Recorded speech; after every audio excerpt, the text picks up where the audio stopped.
Doutores do disco em ação, o que acontece, pessoal? Hoje vamos falar sobre os conselhos mais idiotas sobre motocicletas que já ouvi na minha vida. Você sabe como todo mundo vira um instrutor de moto autoproclamado no momento em que você diz que anda de moto? Olha, eu já ouvi de tudo. Estou nesse jogo há muito tempo. Já ouvi desde você supera essa 300 em uma semana, até escapamento barulhento salva vidas. Alerta de spoiler, vocês são bobos, mas eu admito que na maioria das vezes esses conselhos vêm de um bom lugar. Seu tio, o amigo do bar, o irmão Harley da garagem cheia de shovelheads quebradas ou o moleque da rua não querem te matar. Eles realmente não sabem do que estão falando. Então hoje nós vamos analisar 7 dos piores conselhos que circulam pelo mundo do motociclismo. Vamos lá! O primeiro conselho horrível é tão comum quanto estúpido, talvez você já tenha ouvido falar dele. É mais ou menos assim, só pega umas 600, você vai superar sua moto de iniciante em uma semana. Você provavelmente já ouviu isso antes, seja de um vendedor muito ambicioso na concessionária ou de um amigo que acha que está cuidando do seu interesse financeiro. Vão dizer, não perde tempo com a Ninja, 400 você enjoa em uma semana. O que você precisa mesmo é de uma 636, ou se for ousado e aguentar, escolha uma ZX 10. É um investimento. A intenção com esse conselho equivocado é dupla. Eles pensam que você economiza dinheiro ao pular a moto de entrada e escolher uma maior, que não trocará tão cedo. Ou eles acham que você vai ganhar respeito mais rápido se começar com algo mais robusto, porque é por isso que todos nós andamos de moto, certo? Para ganhar a aprovação de outros homens. Eu não sei você, mas isso é a coisa mais beta que eu já ouvi na minha vida. Primeiro de tudo, você não vai superar uma moto para iniciantes em uma semana. O que você vai superar em uma semana é a sua capacidade de dar uma volta no quarteirão sem deixar a moto morrer em cada semáforo. Uma Ninja 400 ou R3 vai te desafiar por meses, até anos, se você levar a sério. Não pela potência, mas porque perceberá que o motociclismo depende mais da sua habilidade do que da moto. Linhas de curva, controle do acelerador, técnica de frenagem, tudo isso leva muito tempo, milhares de quilômetros e muitas horas pilotando para dominar. Uma moto lenta é a melhor sala de aula para aprender. Além disso, a ideia de economizar comprando apenas uma vez não faz tanto sentido. Uma moto maior e mais rápida não custa só mais caro na hora da compra.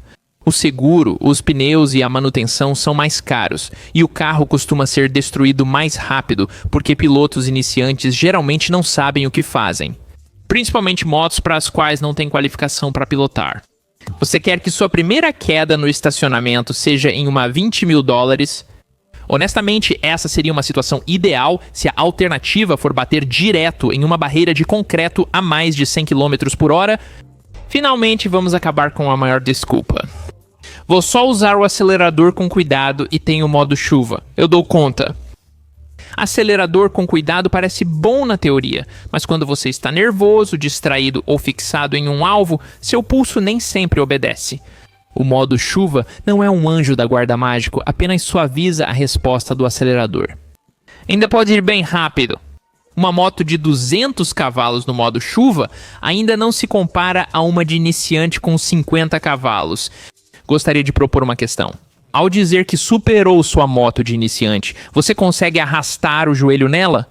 Consegue arrastar o cotovelo nela e fazer voltas mais rápidas que os outros? Supera os pilotos nas estradas sinuosas da sua região?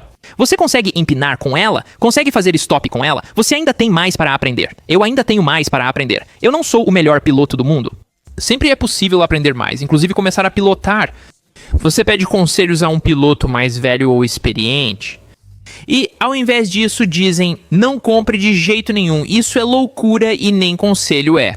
É uma desculpa estranha, pois, em vez de orientar, dizem apenas para evitar totalmente, seja por perigo, custo ou outra consequência negativa. E isso muitas vezes vem de pessoas que também andam, não só de comentários negativos no Facebook. A intenção é clara, eles querem te proteger, acho eu. Já conhecem as estatísticas de acidentes? Eles assistiram vídeos demais de quedas épicas de motociclistas no YouTube de uns 10 anos atrás, ou talvez tenham perdido alguns amigos de estrada em acidentes. Isso vem do medo, não da maldade. Mas esse conselho é tão útil quanto dizer que a forma mais segura de contracepção é a abstinência. Tecnicamente correto, mas impraticável.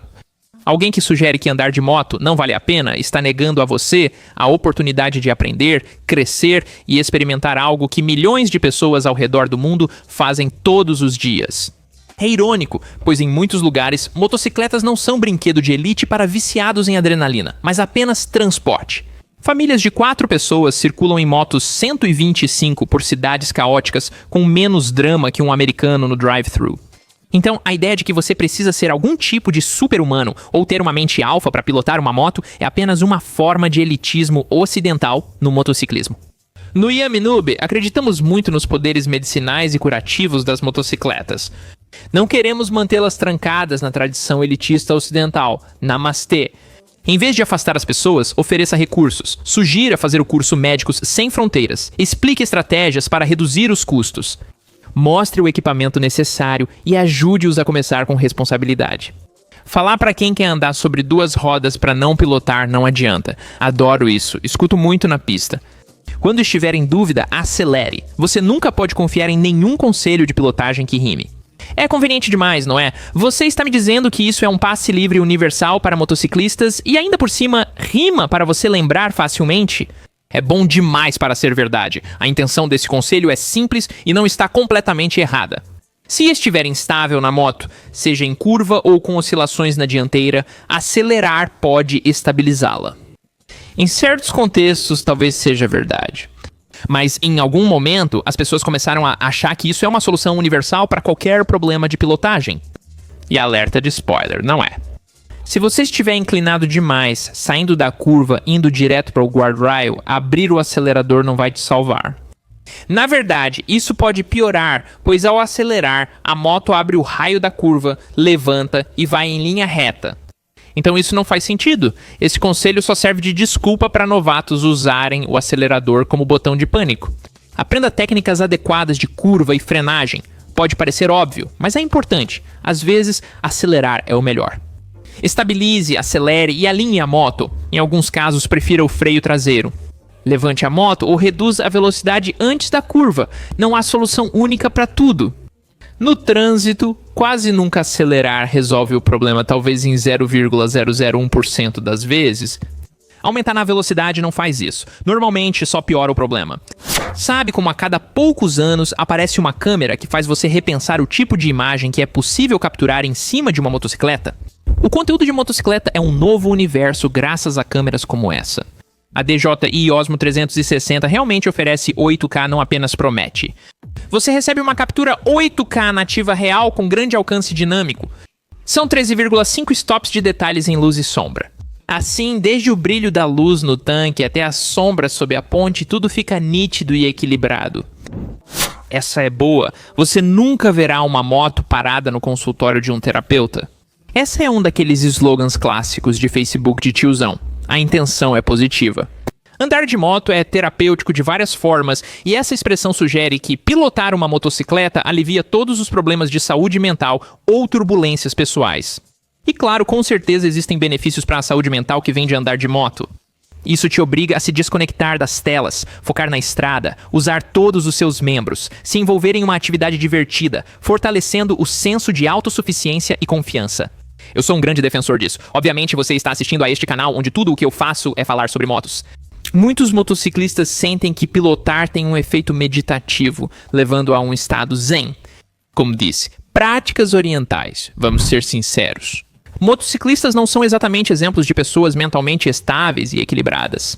Motociclistas geralmente são obsessivos, neuróticos e meio desequilibrados. Quem? Eu. Não, qual é? Motociclistas passam horas debatendo online sobre viscosidade do óleo ou memorizando números de potência como versículos bíblicos. No sentido mais básico, motociclistas acham divertido andar na linha tênue entre a vida e a morte. Pilotar desperta um sentimento primitivo, mas isso não é bem visto numa sociedade moderna focada em segurança. Quantas vezes você saiu e pensou, hoje quase não escapei? E a sensação começa a percorrer seu corpo. Você fica tão animado, empolgado e pronto para tudo. Isso não é muito estável mentalmente, é estranho. A ideia de que motocicletas apagam magicamente problemas de saúde mental é uma simplificação perigosa.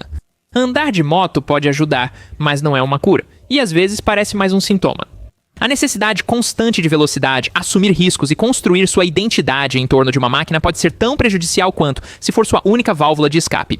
Outro ponto é que, às vezes, motociclistas usam o motociclismo quase como antiterapia.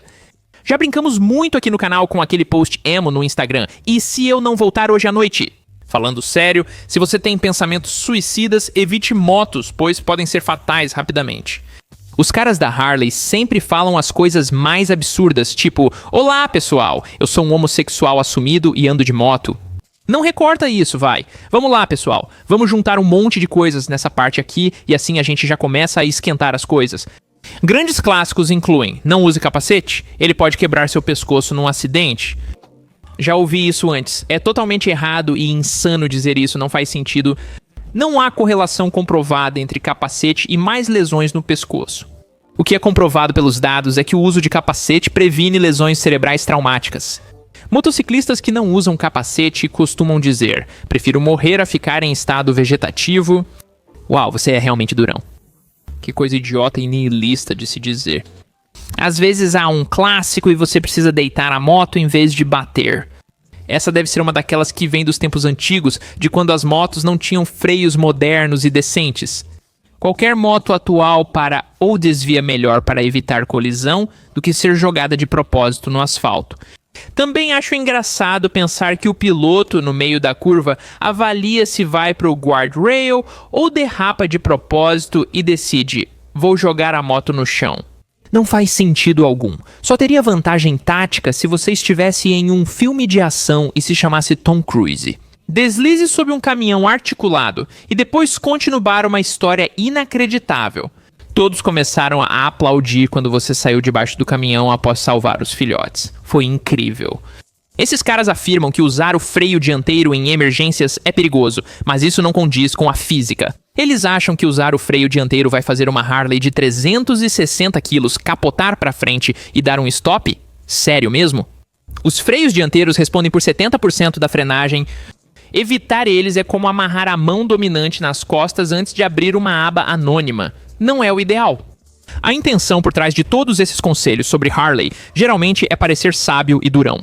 Esses caras querem manter a tradição dos motociclistas, mas muita coisa é bobagem dos anos 60 que pode ser desmentida com uma pesquisa no Google. Isso lembra muitas pessoas por aí, né? Basta uma pesquisa no Google para desmentir. Não acredite em tudo que ouve. Outra frase ótima é: "Você não precisa de ABS." Geralmente isso vem de puristas das antigas ou de malucos das ruas que se acham demais. Alega-se que o ABS é desnecessário para iniciantes e que, com habilidade, é possível frear melhor que o ABS sempre. Esses pilotos buscam conexão com a máquina e acham que sistemas eletrônicos de segurança atrapalham a pilotagem pura. Em alguns cenários muito específicos, como pilotagem off-road ou pilotagem em pista com habilidade extrema, o ABS pode ser intrusivo. Em emergências nas ruas, poucos pilotos freiam melhor que um ABS moderno de forma consistente. Humanos entram em pânico, apertam demais a alavanca e podem travar as rodas, o que aumenta muito a distância de frenagem, mesmo sem causar acidente. Em emergências, a ciência provou que computadores não entram em pânico. Os dados indicam que o ABS diminui significativamente o risco de acidentes, por isso é obrigatório em motos novas na Europa.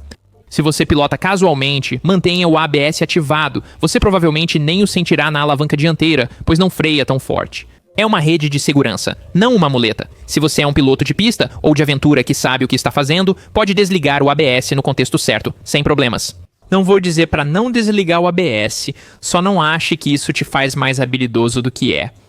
Essa frase é comum e abordamos muito nos vídeos sobre ergonomia. Dizem que essa moto é grande demais para você.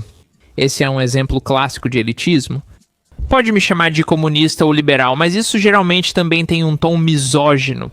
Você nunca ouve alguém dizer isso pra um cara baixinho, então vai ser tipo: "Ah, mano, não se preocupe por ter 1,57 metros, você pode dar um jeito de fazer isso funcionar pra você." Mas aí uma piloto provavelmente ouve isso toda vez que leva a moto de aventura para o posto de gasolina. Quero dizer, fala sério, 2 pesos e 2 medidas, né? A intenção parece boa inicialmente. Ninguém quer ver uma mocinha bonita lutando com uma máquina grande e pesada. E espere, esse é outro clichê comum. É o cavaleiro branco vindo mostrar para a mulher como pilotar a máquina.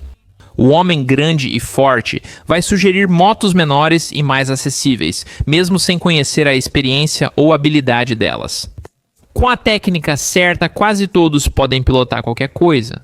Homens, mulheres, furries, todo tipo de autista em todo o espectro aqui no Yaminoob pode pilotar o que quiser. Você não precisa dos 2 pés totalmente no chão, você só precisa de equilíbrio, controle e as técnicas certas. Pilotos baixos dominam motos de aventura grandes há anos com habilidade. Ignorar alguém pela altura ou gênero é estranho. Cuide da sua vida. Levantar motos pesadas depende apenas da alavanca. Quem tem pernas de tamanho normal provavelmente consegue levantar a moto usando aquela técnica de costas. Então isso também não é um grande problema. Então é isso aí, pessoal. Os 7 piores conselhos sobre motocicletas que já ouvi.